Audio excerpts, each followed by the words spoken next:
Well, welcome everybody. My name's Tim Stevens, the Creative Director for the Rite Group, and joining us today is Troy Hillard, the founder and CEO of the Rite Group. Now, you're many things, a founder, father, entrepreneur. Is there anything else I've missed? No, that's definitely the main things in my life, I guess. Father, business owner, in that order. Yeah, so you were a father before you were a business owner? Yeah, I was. Yeah, my oldest daughter is 21. Far out. Yeah. So when did you first start your very first business? My first business would have started in 2013. Goodness. Almost 13 years. What was the business? Debt collection and repossession.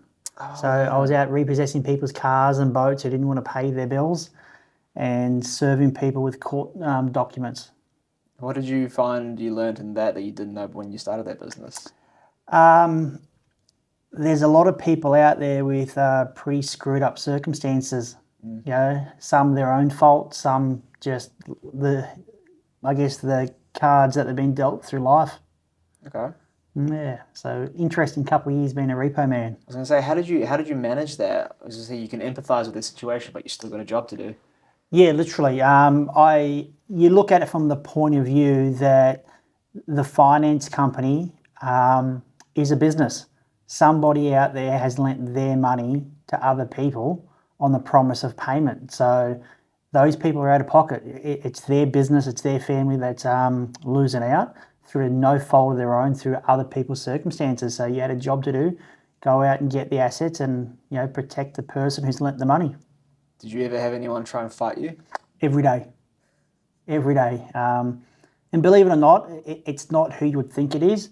It's not the big islander guy or the gang member. Probably the most violent are the middle class white women. They're the ones that push it the furthest. Because most blokes know that if you hit another bloke, you've got to understand they're probably going to hit you back. But the women know that they're not going to get hit back, so they push it further and further and further. Yeah. Than most other people. Did anyone ever pull like a weapon out? No weapons really pulled. Lots of threats of violence and fights, but you got to understand when you're there to take their car, you're not asking to take the car. The car's hooked to your tow truck before you go and ask for the keys. Right. And you ask for the keys. If they say no, you just drive off without the keys. Simple as that. So you're not there to negotiate. You're not even there to take payment. You're there to take the asset, and that's it. And would you find from doing that there's a transferable skill into other areas of business, like resilience, negotiation, self-regulation? Yeah, definitely. Probably the biggest thing I find that is comparable is around the legal side of it. Franchising is a very legal intense industry around the franchise agreement, disclosure documents, contracts. And same as repossession. You are an arm of the finance company, and there's lots of legislation around that, licensing, and then, you know, document everything. Same as our franchisees. Every time I have a phone call with a franchisee, I write a record of conversation. Same as when you deal with someone whose asset you're taking. We used to video and audio record it with a GoPro camera. Just so that there was a record, because it's easy for them to say that I threatened them when I'm taking their car, and then it's easy for a franchisee to say that I said something. So just document everything, make sure you've got your T's crossed, your I's dotted, because you may have to come back to that at some point. Okay, so it seems like legal requirements, contracts, and security is something you learned. Is there any other jobs you've had that have taught you about security? Security in regards to? Well, it seems like you're keeping your assets safe, covering your bases. Not so much. For me, it's I came from very little. Sure. So originally from Australia, quite a poor background, state housing type of environment. And as I guess I've evolved through my businesses, I've just been very conscious about not losing what I've built. So just taking the right advice, lawyers, accountants, and just make sure that everything's sorted for the long term. In everything I do, I always have the vision for the long term. So I'm not really worried about today or tomorrow. I'm worried about next year, next month, next decade. So everything's proactively planned for the future. When was the exact moment you knew you wanted to start the Rite Group? I was doing repossessions, and you end up going home every day, literally fighting for every paycheck. And then I wanted to do something that was positive. I didn't want to deal with people's personal crap basically every day. And then I started to look around at different businesses, different business models, and then I come across the franchise philosophy, and I quickly realised that it's the way to scale a business without having all of your capital tied up. But it's also a way to have a business where your income is not 100% reliant upon the actual output of yourself. So as a franchise model, we make our income from tiny percentages of all our franchisees. So for me, it was a way to scale. And then for me, it was just had to find an industry that I could franchise. Yeah, I'm not an accountant, I'm not a lawyer, I'm not a doctor. So I had to look for industries that I could do and do very, very well. And then we come across the exterior cleaning, pressure washing, soft washing, house washing industry. And that was our light bulb moment, that we could take this industry that has large margins, that it's a very fragmented industry that didn't really have one core brand, especially in New Zealand.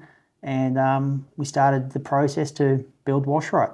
Okay, and was there at any point in that process of discovery, due diligence, and then you found the fragmented market, you wanted to start scaling, was there ever a moment in that process where you almost backed out or didn't go through with it? No, I didn't have a choice. So once I sold the repossession business, I had to survive, I had to live, so I had to back myself. And for me, that's the best way to go forward, is that you have to go forward. So it was a pretty straightforward process for us, that basically we took the proceeds from one business sale to fund the equipment and the launch of the other.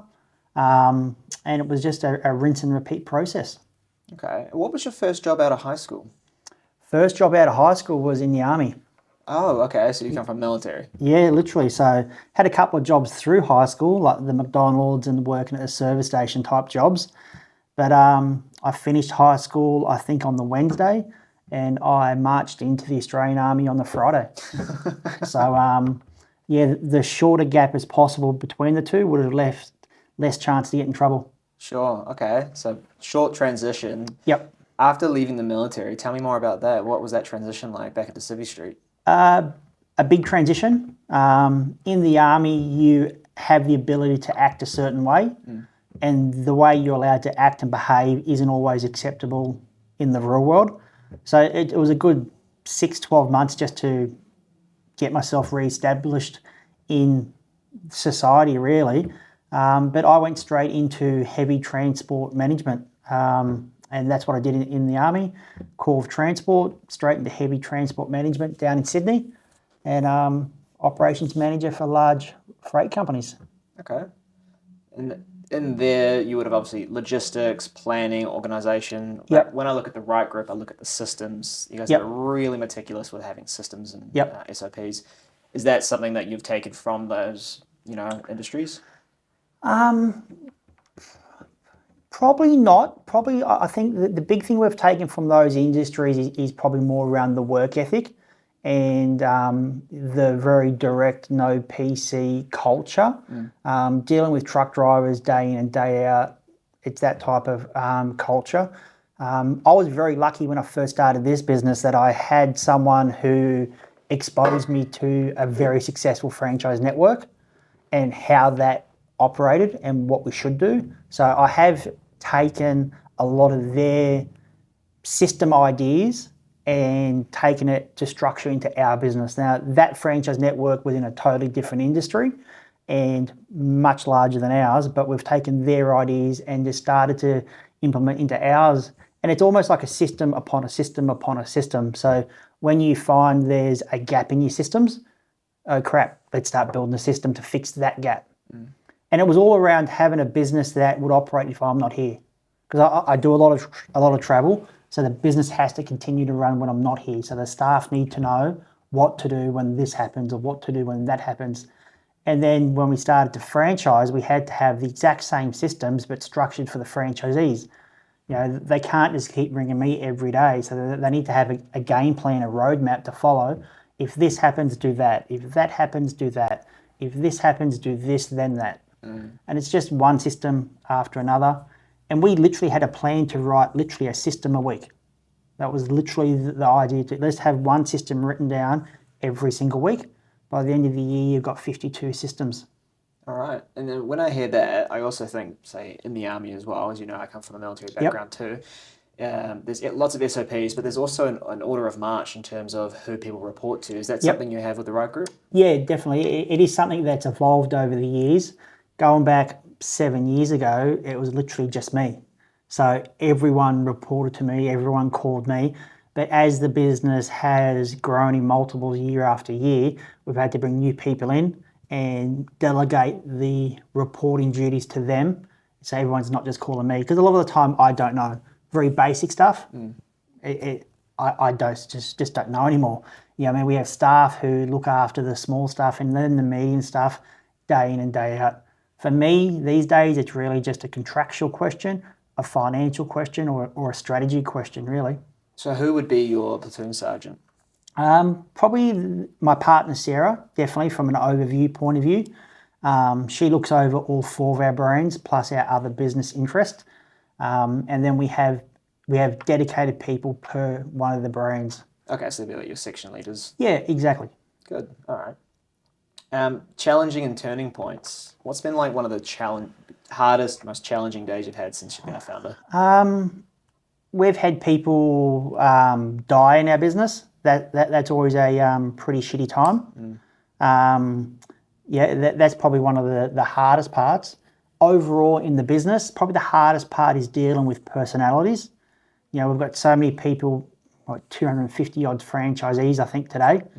And you're dealing with 250 different people, 250 different problems. Some of those 250 people want to pass their problems on to you so you can fix it for them, which we can't. That's probably the hardest part of our business, is just dealing with all the people and trying to keep them all happy, keep them all working, and keep them all moving forward. How do you know when to say no? So you obviously have a bathtub that only has a certain amount of capacity, and it's up to you to delegate to keep it. Because you're maintaining the overview of the whole plan. How do you know when to go, that's not my job, I'll pass that on to this person? These days it's pretty easy for me. In the early days it was pretty hard, just taking on everything onto myself. But these days I've pretty much conditioned myself that there's certain problems that are in my wheelhouse, and if it's not, they just get passed on, delegated to the people who we pay to look after those problems. So it's just take the emotion out of it. Take the friendship out of it from the person. You may like them, you may want to help them, but if it's not your problem. Obviously, you're quite big on having the right mindset, the right community. Was that always the case at the start, or has that sort of developed over the years as well? No, it's always been there from the start. We want a certain type of people. For us, it's not about having anybody with the money to buy the franchise. It's about having the right person. We only want people in our business that we like. There's certain types of people we like. There's certain types of people we don't like. There's certain types of people we do like are people that want to work hard. They want to build something. They want to take responsibility for the positive and the negative that comes from their business. They want to be a part of a team. They're the people that we want. The people we don't want are the people that come with a whole bag full of excuses. That's not us. The whole victim mentality, that's not us, because we can't build those people up. We can't help them to build a positive, profitable business. So it's just about, for us, recruiting the people that we want in our business. So when you're meeting with these people, what are some of the things that you're asking them? How are you finding out these traits in them? Because anyone can perform, anyone can put a mask on. Yep. So a lot of it's just diving questions into their past. Someone's past is a great example of what's going to happen in the future. So you're talking about their family life, where they've come from, types of jobs they've had. And then, you just start putting scenarios in front of them. How would you deal with this, or how would you deal with that? Big things that if they're talking about their finances and they need to go borrow the money off mum and dad, bit of a red flag. If they've got some credit defaults on their credit file from very basic stuff, like they haven't paid their phone bill on time. And when you talk to them about it, it's the phone company's fault. They're major red flags for us. They're the type of people we stay away from. But for us, it's just about looking for someone who wants to take charge of their own life, because they're the type of person that we can help and we can mould and guide and help build a very profitable business. Okay, so it's not a case of that they haven't paid their phone bill. It's how they respond to the question. Yeah, So if someone said, yeah. "Hey, why are you behind on this?" I've been bad with my finances. That would be like, okay, we can work with that. Yeah, 100%. You know, someone may not pay their phone bill and you ask why, and they explain that 2 years ago they went through a divorce and they had a 6-month period of pretty poor finances because they were separating from their partner. They had to get a second house but still provide for their kids. And then you look at their credit history and that was just one little blip.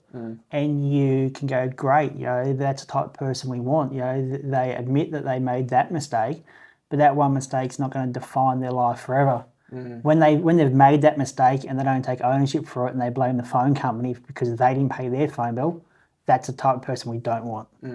Everyone makes mistakes, everyone has issues throughout their life, but it's about taking ownership of that there and then moving forward. I like that. It's really strong. All right, we're going to go on to a little bit of a question and answer here. Finish the sentence. The biggest myth about starting a business is? It's easy. Okay. Yeah, anyone can do it. If anyone could do it, everyone would do it. It's very hard. Starting any business is not easy, and that's why you have franchises, because we just make it that little bit easier. We take that little bit of risk out of it that would normally be there. But having a successful business is not easy.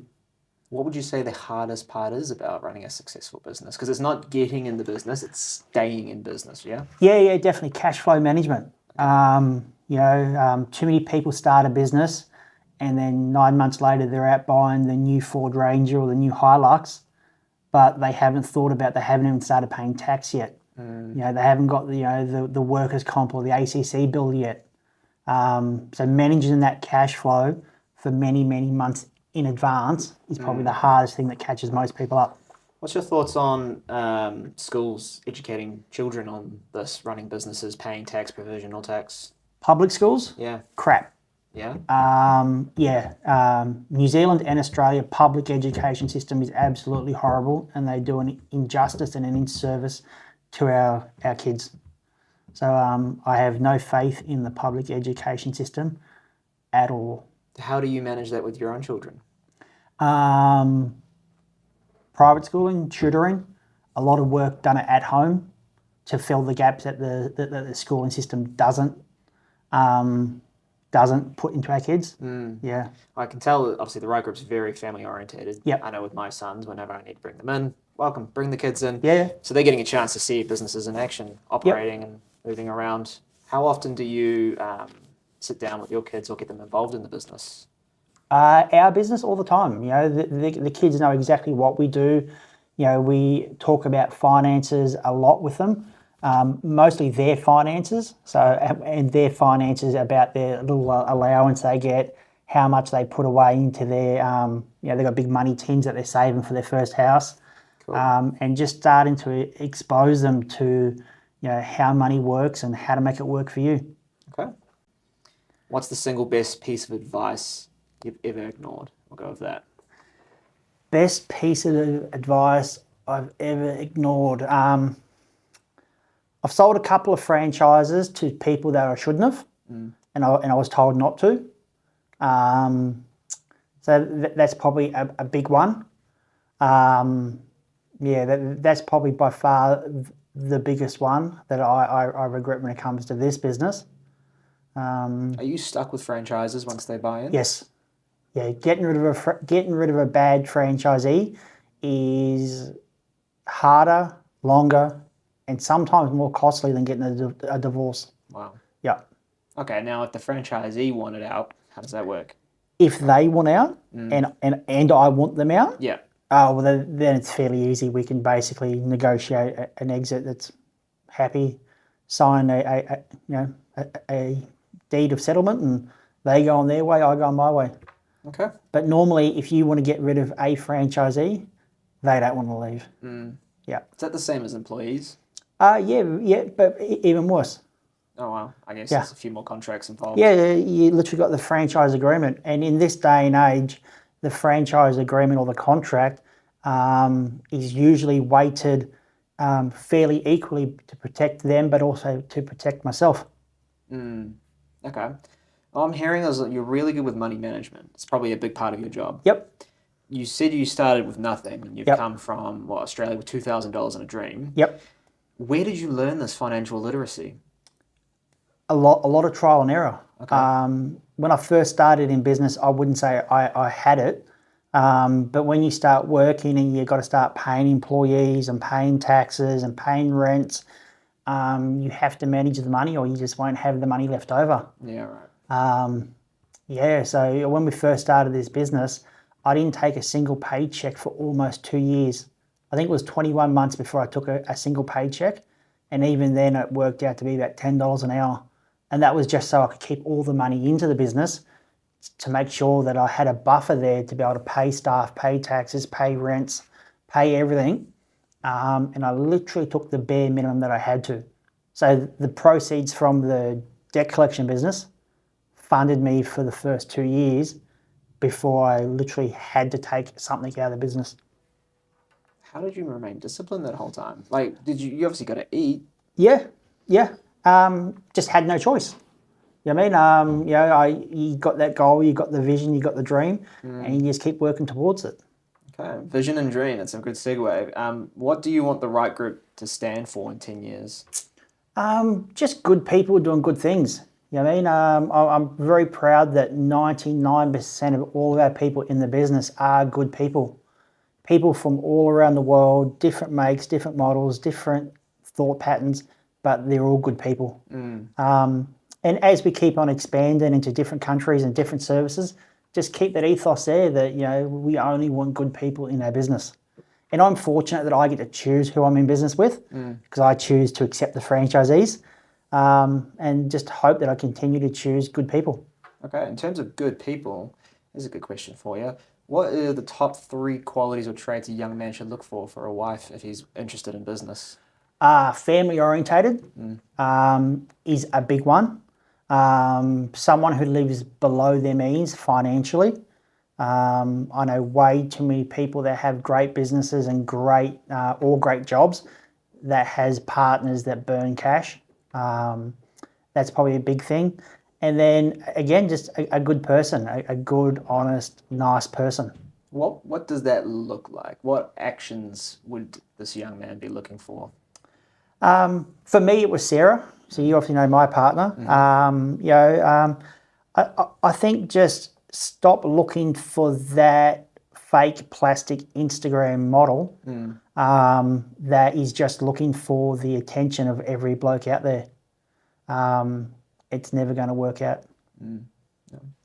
Good advice for those of you who are listening.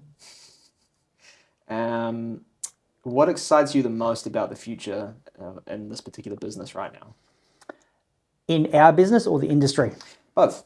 In our business, just growth. So we've started Wash Rite in Australia in February. We've already rolled out 10 franchises this year. Should be about 11 or 12 by the end of the year.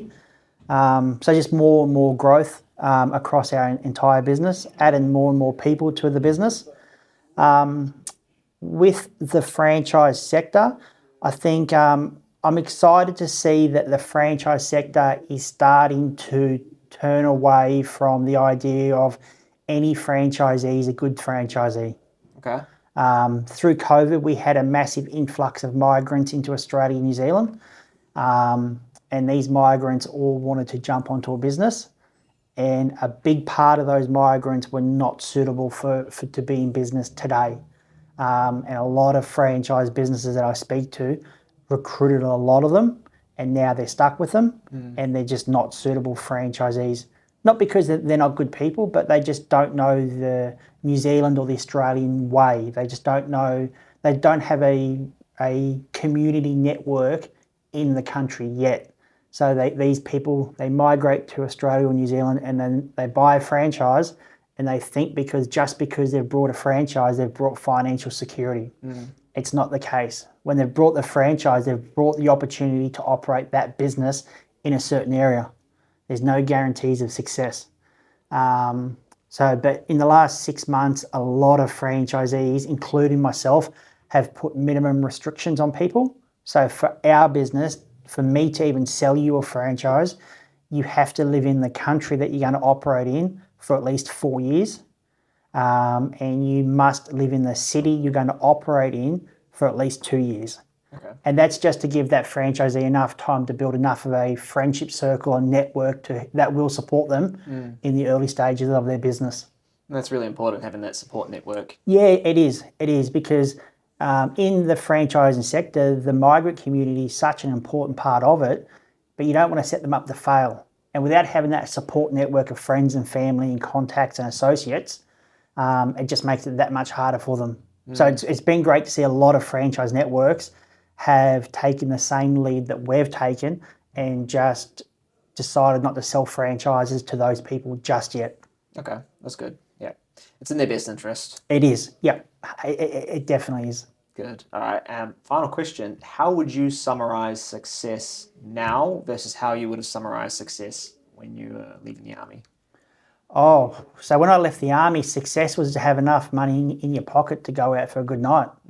Yeah, if I had $500, $1,000 in my pocket, I was hugely successful. Today, it's just having the freedom to do what I want when I want. And that could be going to my kids' school event. It could be going on holidays. It could be going to the beach. Just having that freedom to do what I want and when I want is, for me, the biggest metric to success. And it's the same metric that I try and pass on to our franchisees.